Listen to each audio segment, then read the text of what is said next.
Hello, everyone. Welcome back to my YouTube channel. Thank you for watching and thank you for subscribing. So, I was watching Michael Portillo's trip to Japan. He does this BBC program about railway journeys all over the world. So, this particular railway journey in Japan, watch it. I put a clip there. You'll love it. There was a video of the Shinkansen, which is the bullet train. Lovely, lovely, and the Japanese culture is superb. Um, and also the cleanliness, you know, the train journeys, the safety record, 100% safety record. But that's not why. That's not the reason for this video. So he was talking about apparently in Japan they have two religion, Shinzoism and Buddhism. Apologies to Japanese people if I didn't pronounce that correctly. So basically, these two religions are both intertwined to the extent that there's religious peace vis-a-vis Africa and other parts of the world, which is the reason for this video.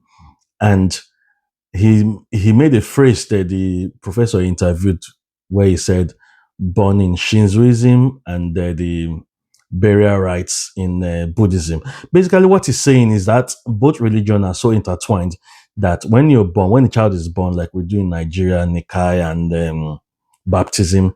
So in Japan, they use Shinzoism during the birth processes, and when the person passes during the burial, they use Buddhism to bury the person. So imagine those two religions coexisting for donkey years. That is what we need to learn in Nigeria and in Africa, especially in Nigeria, where we have basically 50% Christianity and 50% Muslim. We need to learn to live together, coexist together. Imagine someone who was born and the person was celebrated. The birth was celebrated in Islamic religion. So I said nikah earlier. Nikah is the wedding in Islamic wedding.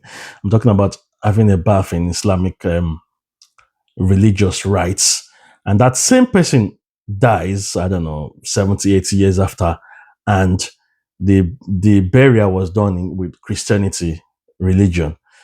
That would be so superb because most of the wars in Africa at the moment, well, some, no, let me say most, some is started due to religious beliefs. Think of Boko Haram in northern Nigeria. They want to convert the whole of Nigeria, even though we are secular in nature.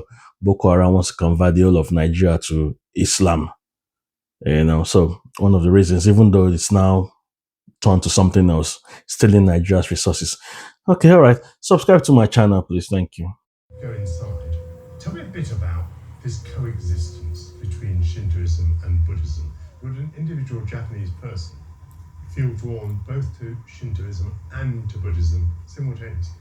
Yes, I think the way it often operates now, because Shinto is so concerned with this life, with a kind of divine force coursing through nature, and Buddhism has much more to say about death and the afterlife. There's a phrase, the English version of which is born Shinto, die Buddhist. So when women are pregnant, when a child is born, or when a child is growing up, there are all sorts of rites, Shinto rites, that go alongside that for support and protection. Almost every funeral in Japan is conducted according to Buddhist rites.